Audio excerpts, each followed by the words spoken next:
will always remember the first time I met the girl in the blue uniform. I was 8 at the time, living in the village with my grandmother, who was raising me and other children. Famine had hit my country of Zimbabwe, and we just didn't have enough to eat. We were hungry. And that's when the girl in the blue uniform came to my village with the United Nations to feed the children. As she handed me my porridge, I asked her why she was there. And without hesitation, she said, "As Africans, we must uplift all the people of Africa." I had absolutely no idea what she meant. But her words stuck with me. 2 years later, famine hit my country for the second time. My grandmother had no choice but to send me to the city to live with an aunt I had never met before.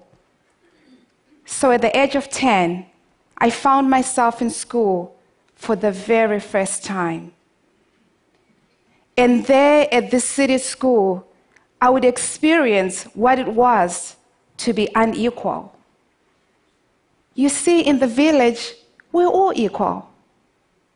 But in the eyes and the minds of the other kids, I was not their equal. I couldn't speak English. And I was way behind in terms of reading and writing. But this feeling of inequality would get even more complex. Every school holiday spent back in the village with my grandmother made me consciously aware of the inequalities this incredible opportunity had created within my own family. Suddenly, I had much more than the rest of my village. And in their eyes, I was no longer their equal. I felt guilty.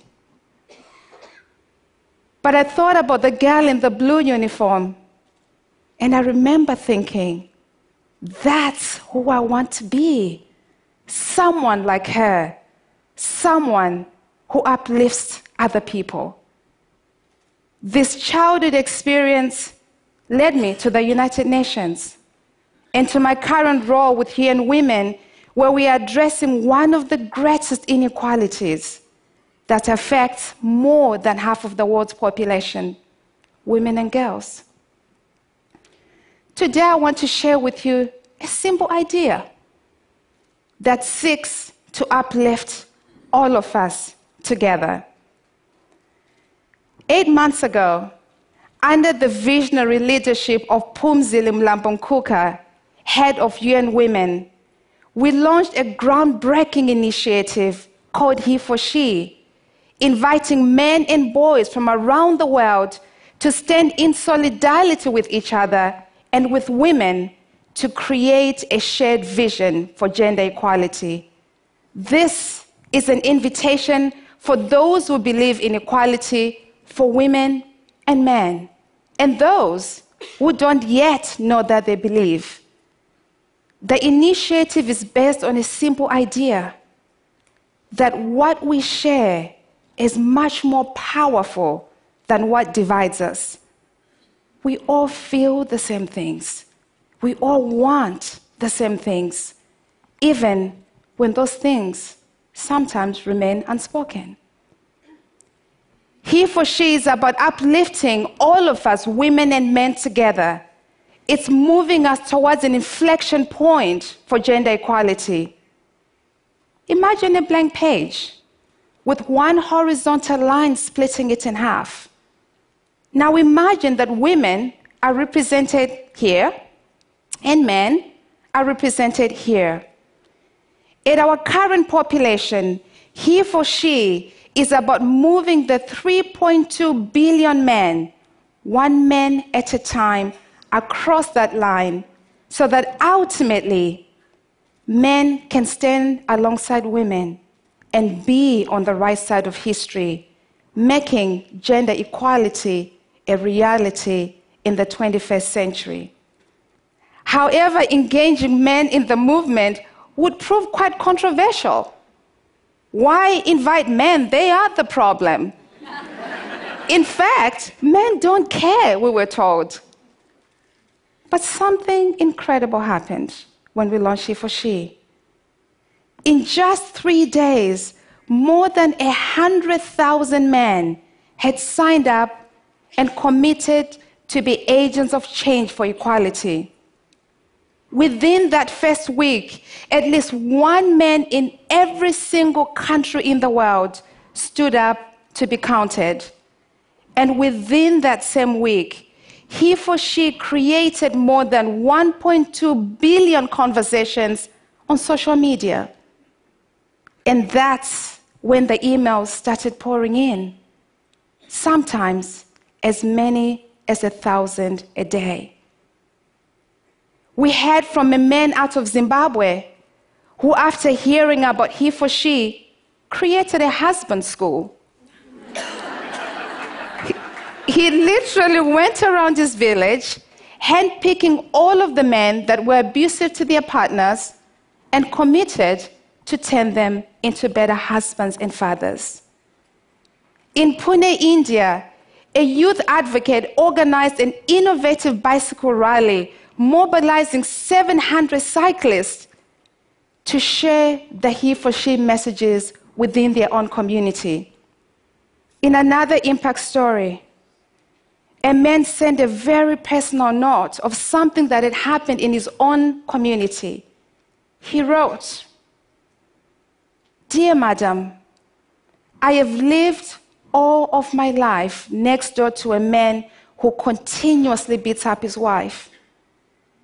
2 weeks ago, I was listening to my radio, and your voice came on, and you spoke about something called the He4She, and the need for men to play their role.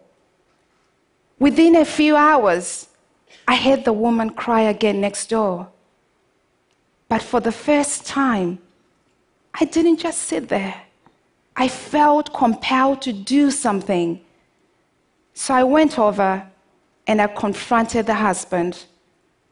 Madam, it has been 2 weeks and the woman has not cried since. Thank you for giving me a voice."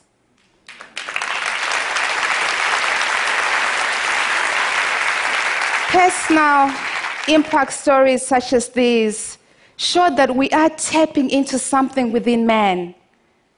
But getting to a world where women and men are equal is not just a matter of bringing men to the cause. We want concrete, systematic, structural change that can equalize the political, economic, and social realities for women and men. We are asking men to make concrete actions, calling them to intervene at a personal level to change their behavior. We are calling upon governments, businesses, universities to change their policies.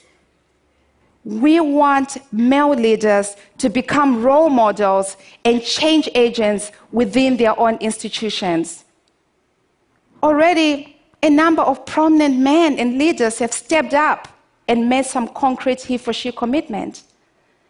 In a number of few early success stories, a French leading hospitality company, Accor, has committed to eliminate the pay gap for all of its 180,000 employees by 2020. The government of Sweden, under its current feminist government, has committed to close both the employment and the equal pay gap for all of its citizens within the current electoral term. In Japan, the University of Nagoya is building, as part of their He4She commitments, what will become one of Japan's leading gender research centers.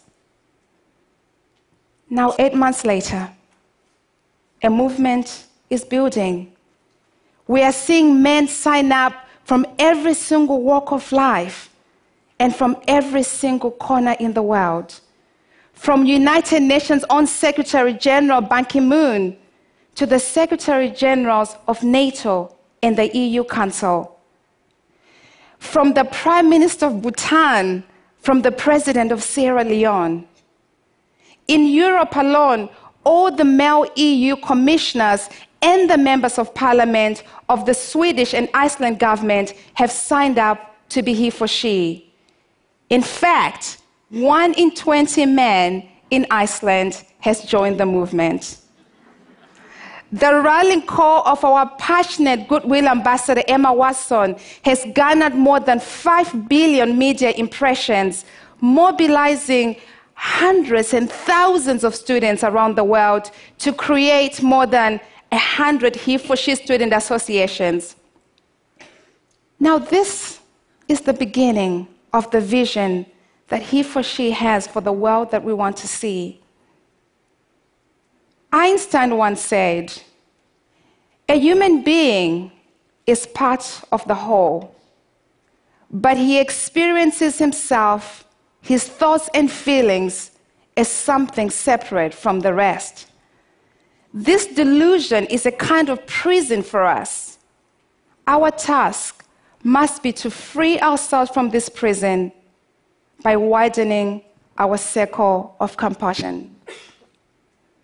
If women and men are part of a greater whole, as Einstein suggests, it is my hope that he for she can help free us to realize that it is not our gender that defines us, but ultimately our shared humanity. He for she is stepping into women and men's dreams, the dreams that we have for ourselves, and the dreams that we have for our families, our children, friends, communities. So that's what it is about. He for she is about uplifting all of us together. Thank you.